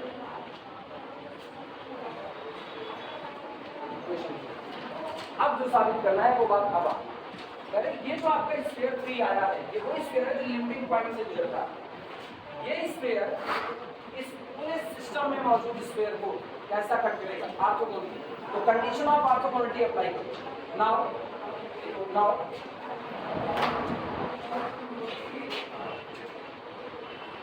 if sphere 3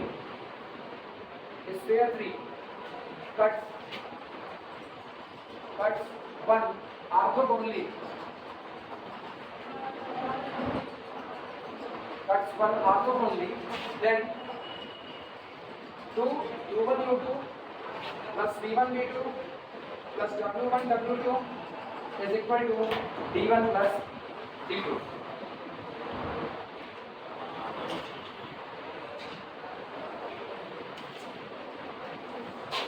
That is, दोनों सिस्टम तुम्हारे पास पड़ेंगे, ठीक?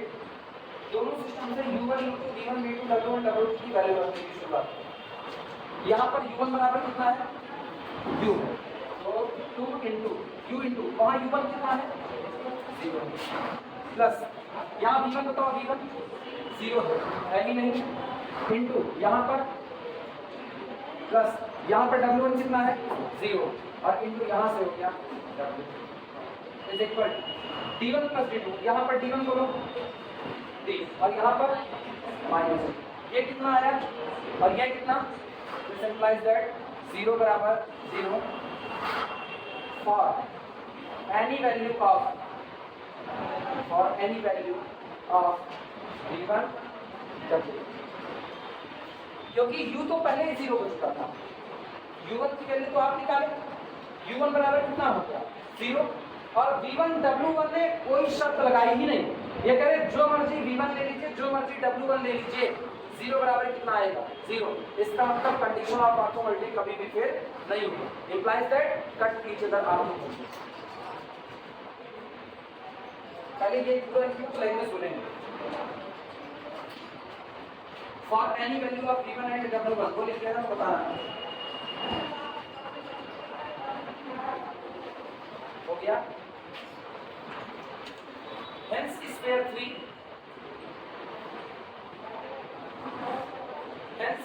3 cuts every member of one orthogonally, यानी इस पूरी फैमिली को ही वो कैसा कट करेगा? ऑर्थोगोनली कट करेगा।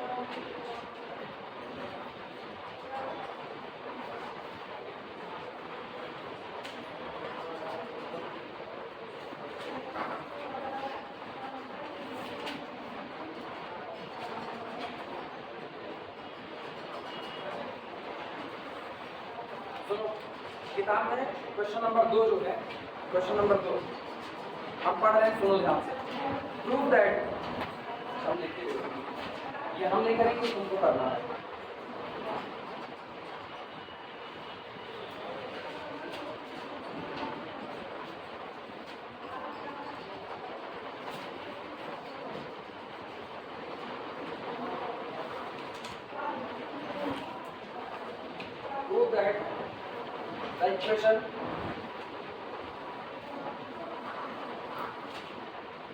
Prove that the equation summation x square plus 2 mu x plus 2 vz minus d equal to 0, where mu and v are parameters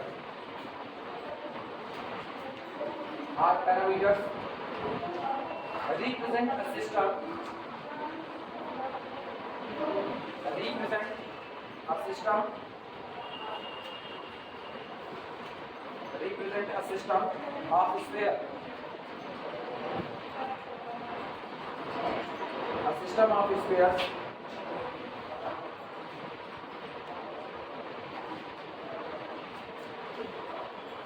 passing through the limping point of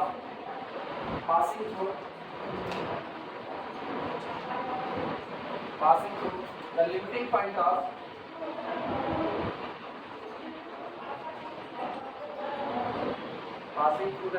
point of summation x square plus 2 ux plus d equal to 0 and cutting every member of that system orthogonally and cutting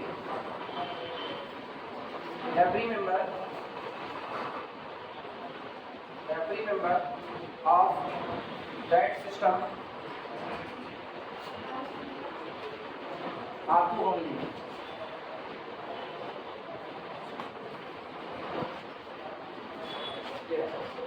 सामने सवाल मौजूद है,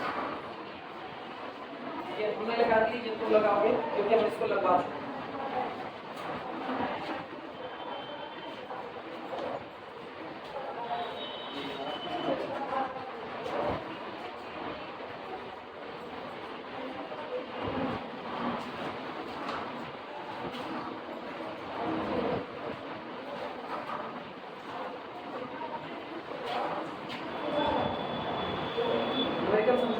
क्या सच में हम इसको लगा चुके हैं?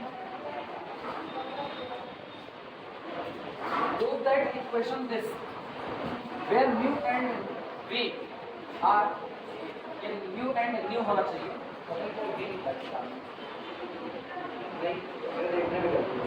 न्यू बनाए v के तरीके से, ये न्यू ऐसे बनता है, ठीक है, v रहने where mu and nu are the parameters represent a system of sphere passing through the limiting point of this and cutting every member of that system orthogonally। ये जो स्फीयर दिया गया है, ये स्फीयर इस सिस्टम के limiting point से गुजरता है, तो आपको साबित करना है कि इसके हर मेंबर को ऑर्थोगोनली कट करेगा। क्या हम इसको लगा चुके हैं? यही न्यूमेरिकल। क्या बदलाव किया जाए? बस बदलाव क्या किया जाए? यहाँ देखो क्या लिखा है, x और यहाँ कौन z, केवल x और z, हाँ ठीक है, कोई दिक्कत नहीं, केवल x और z लिया ना, तो जहाँ जहाँ पर तुमने u1 लिया था वहाँ क्या रखोगे? mu। चेक करो, सिस्टम में जब शुरुआत में स्क्वायर माने थे, बाद में जो लिमिटिंग पॉइंट से गुजर रहा है क्या माने? Summation x square plus 2 u1x, यहाँ क्या है? तो u1 बराबर क्या करो? अगला क्या था? 2 v1 y का टर्म है, v1 कितना सेट करो? 0 और w1 z में w1 कितना सेट करो? ये अब फिर से कर सकते हो। ये पिक्चर पुराना वाला है, बस केवल थोड़ा सा बदल कर दिया और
find the limiting point of the coaxial system of the sphere.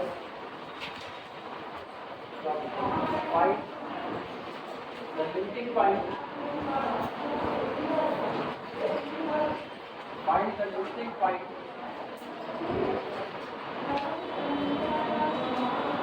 of the coaxial system of the sphere. Of the coaxial system of the spheres. System of spheres determined by the sphere, determined by the sphere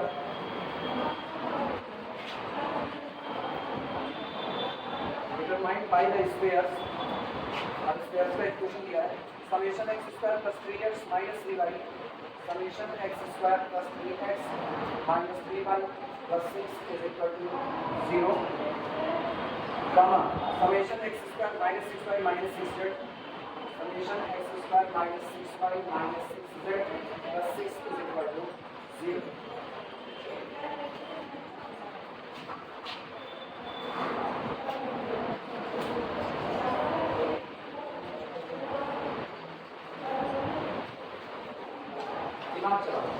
ये लोग कह रहे हैं कि आपको एक coaxial system of sphere दिया जाता है लेकिन ये कोएक्सियल सिस्टम ऑफ स्फीयर इन दिए गए दो स्फीयर की वजह से बनता है। ये जो भी कोएक्सियल सिस्टम ऑफ स्फीयर आपको दिया जा रहा है वो इन दिए गए दो स्फीयर की वजह से बनता है। आप इस कोएक्सियल सिस्टम ऑफ स्फीयर का लिमिटिंग पॉइंट बताइए क्या होगा। अब तुम लोग हमको बताओ कैसे लगाया। अब तुम लोग बताओ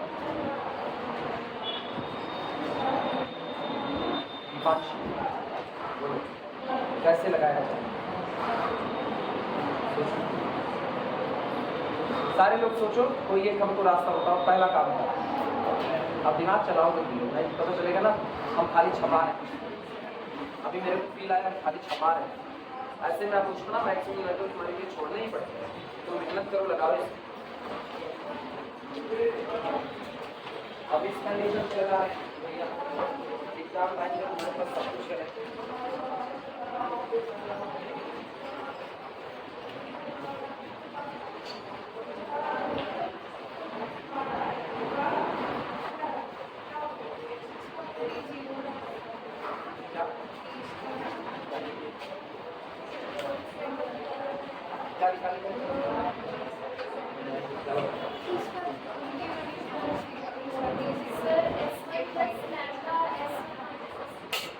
पहले ना डेटा निकालना पहले डेटा निकालो। क्या बोल रही थी?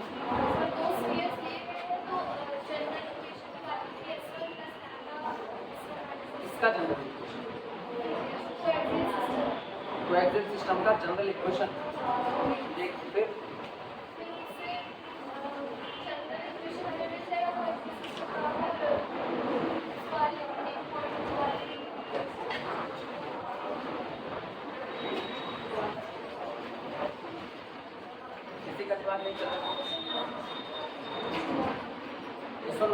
क्यों निकालें?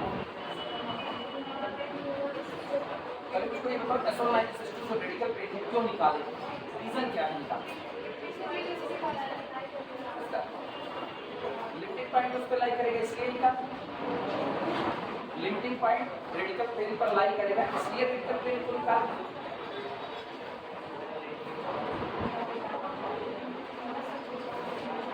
सवाल नहीं पकड़ पा रहे ना? सवाल नहीं पकड़ पा रहे। सवाल समझो हम पूछ क्या रहे हैं। हम केवल एक बात पूछ रहे हैं तुम लोग कह रहे हो रेडिकल पेज निकाल दीजिए। मेरा जवाब मेरा सवाल है क्यों निकाल? एक खास वैलिड रीजन तो होना चाहिए रेडिकल पेज निकालने का। ऐसे तो इस न्यूमेरिकल से बहुत से डेटा आएंगे। हम इस स्फीयर का सेंटर निकालें, हम इसका सेंटर निकालें, इसकी रेडियस निकालें, इसकी रेडियस निकालें, इनके बीच के सेंटर के बीच की दूरी निकालें। बड़े डेटा है इस तरह से। हम सारा डेटा तो निकालेंगे नहीं, अपने मतलब का डेटा निकालेंगे। तो अगर तुम हमको कह रहे हो कि आप रेडिकल पेज निकाल लीजिए तो कुछ खास रीजन होगा। रीजन क्या है रेडिकल पेज निकालने का?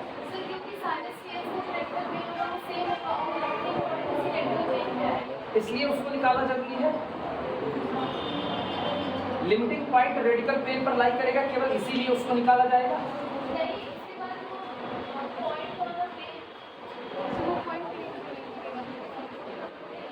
पॉइंट प्लेन पर लाई कर रहा है तो हमको तो पॉइंट निकालना, प्लेन क्यों निकालना?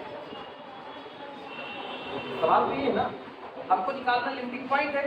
लिमिटिंग पॉइंट लाई करता है रेडिकल प्लेन पर, हम क्यों रेडिकल प्लेन निकालना है? क्यों?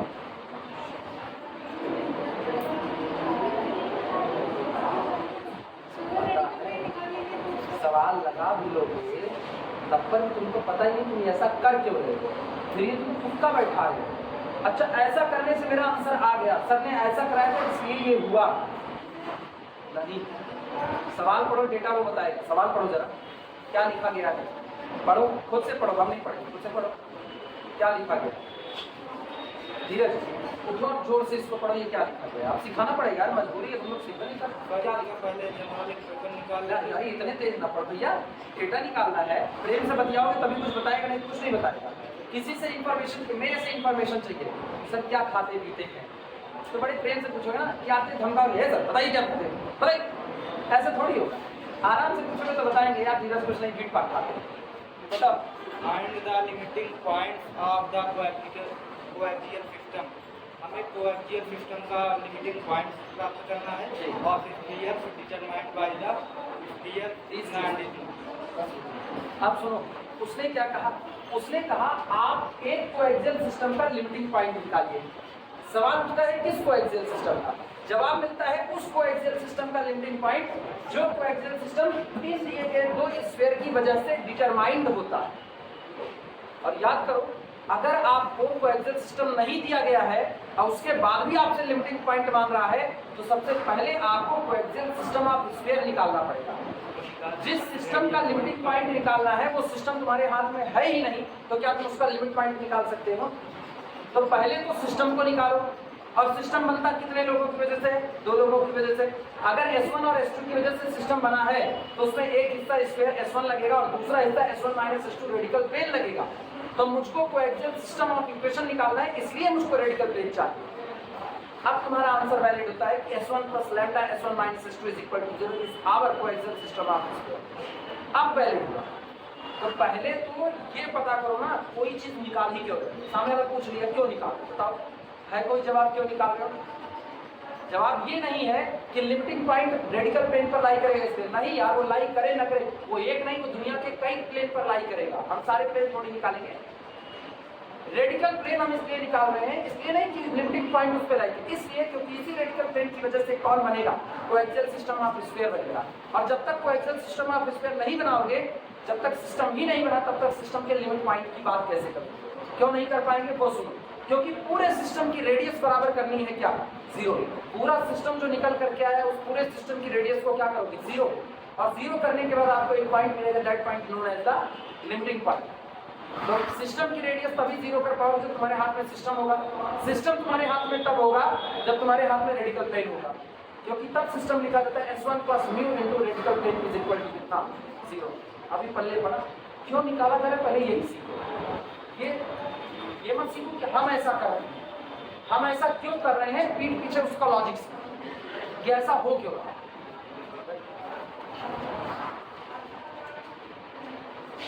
सॉल्यूशन हम लिखा है, अब तो लिखाना पड़ेगा, नहीं तो हम सीधे अब निकाल देते। लिखना to find limiting point, to find limiting point, to find limiting point. Limiting point को निकालने के लिए फर्स्ट डिटरमाइन, सबसे पहले क्या कीजिए? To find limiting point, first determine coaxial system, first determine coaxial system, first determine coaxial system, and it is given by, and it is given by S1 plus lambda S1 minus S2 is equal to 0. Clear? यहाँ पर S1 is equivalent to, S1 आपका है summation x square plus 3x minus 3y plus 6 equal to 0, और S2 आपके पास क्या है? Summation x square minus 6y minus 6z plus 6 equal to,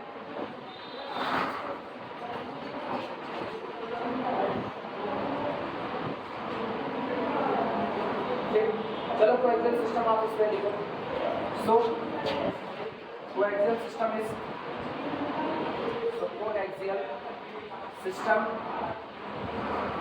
is, इसलिए हमारा कोएक्सियल सिस्टम होगा S1 पूरा पूरा लिखो, summation x square plus 3x minus 3y plus 6 plus lambda summation कितना S1 minus S2, S1 minus S2, ये पूरा cancel out हो गया, 6 3 9 9x और अगला प्लस 3 -3। अच्छा हाँ, इधर तो x है नहीं, केवल और केवल 3x -3y और इधर से +6y, यानी कि प्लस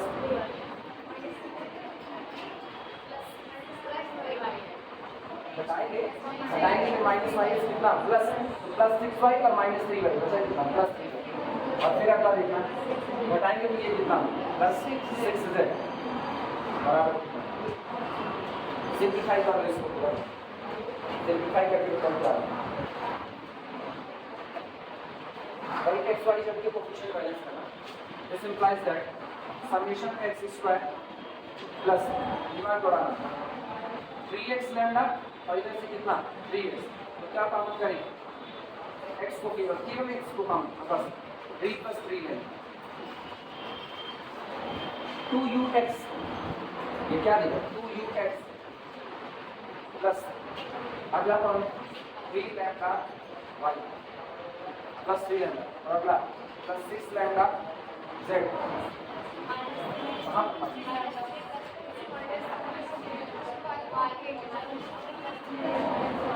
S1 माइनस S2 कितना होगा वो देखो।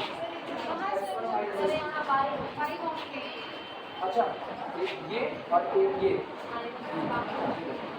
तो इसका मतलब y को कॉमन करते हैं, ये बना 3 लैम्डा माइनस और बाहर कितना अगला कौन था +6 लैम्डा z, फिर कितना प्लस केवल 6 इज इक्वल टू +6 ये स्क्वायर आ गया।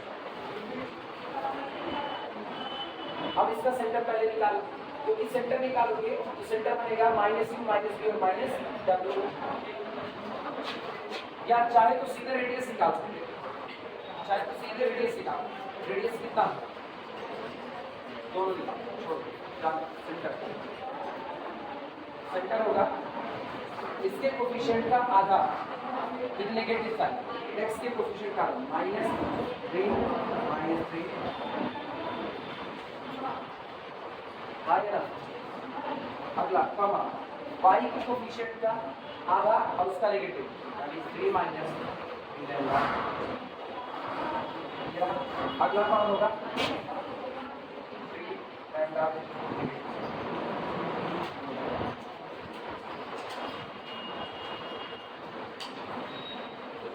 चेक कर लेना कहीं गलत मेरे ख्याल से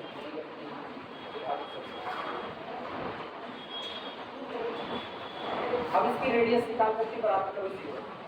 पहले इसकी रेडियस निकालो, रेडियस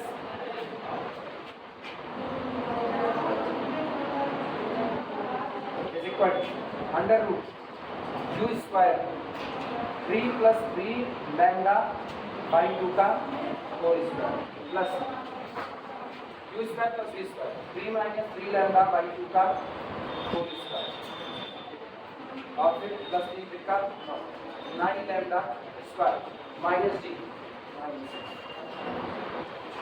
अब एक काम पूरी रेडियस बराबर कर दो किसके 0, ये for limiting point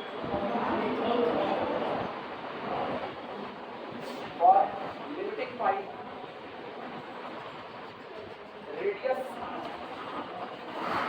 is equal to 0 implies that ये पूरा हिस्सा बराबर 0 हो गया, इसका मतलब है 3 + 3 लैम्डा का whole square upon 4 plus 3 - 3 lambda का whole square upon 4 plus 9 lambda square -6 is equal to 0, यानी इज इक्वल टू 6। सही है गलत दिक्कत लगी। पूरे का अंडर रूट बराबर किसके 0 के, पूरा अंडर रूट हटा दिए,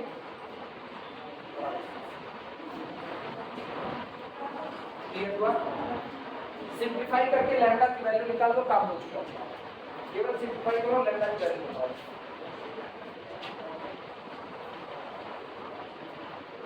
लैम्डा की वैल्यू निकाल दो बस, और उठा करके इसी सेंटर में रख देंगे। जैसे सेंटर पे रखेंगे ये वो पॉइंट है जिसके लिए रेडियस कितनी आती है 0, यही लिमिटिंग पॉइंट लैम्डा का कितना आता है।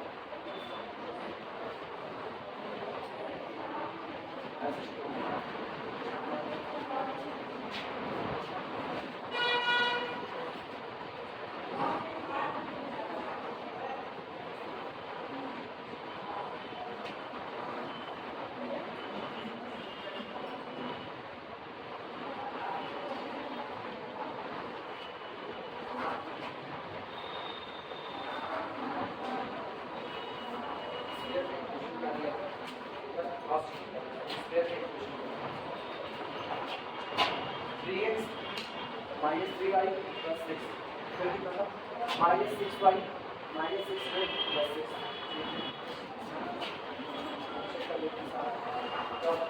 तुम लोग पर कितना है वैल्यू निकालो क्रॉस चेकिंग का सब सही है कि कर दो s1 minus s2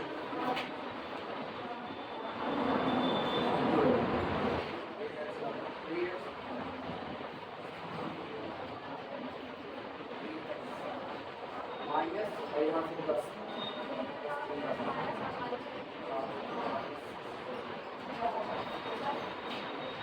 minus 29 plus s1 minus s2 this minus 3x plus 3y plus 6 lambda I plus minus 1 by 3 this implies that lambda is equal to plus minus 1 upon दो limiting point आएंगे therefore now use it in center coordinate and get use it in center coordinate and get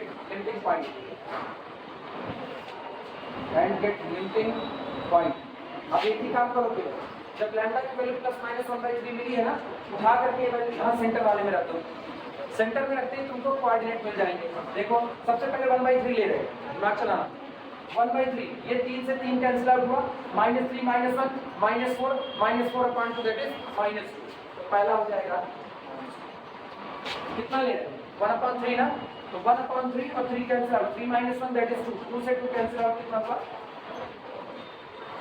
-2 तो पहला limiting point तो ये आएगा -2 1 और minus and दूसरा देखना अब की -1/3 तो 3 से 3 कटा माइनस माइनस प्लस हो गया तो +1 -3 + 1 that is equal to -2 -2 upon 2 that is equal to minus minus plus 3 से 3 कटा 3 1 4 और 2 2 दूना 4 माइनस माइनस प्लस यहाँ पर 1 लिमिटिंग पॉइंट -2 1 -1 -1 2 1 यही लिमिटिंग पॉइंट है बस लैम्डा की वैल्यू सही सलाम की अपडेट मेरी तरफ से कितने 3 4 मेरी तरफ से कितने सवाल अंदर डी वाला हो गया ये लिमिटिंग पॉइंट वाला एक हो गया आप लोगों को कट करने वाला ठीक मेरी तरफ से बात तुम लोग लगाओ बात छोड़ेंगे वरना तो मेहनत नहीं करोगे तुम लोग लगाओ बात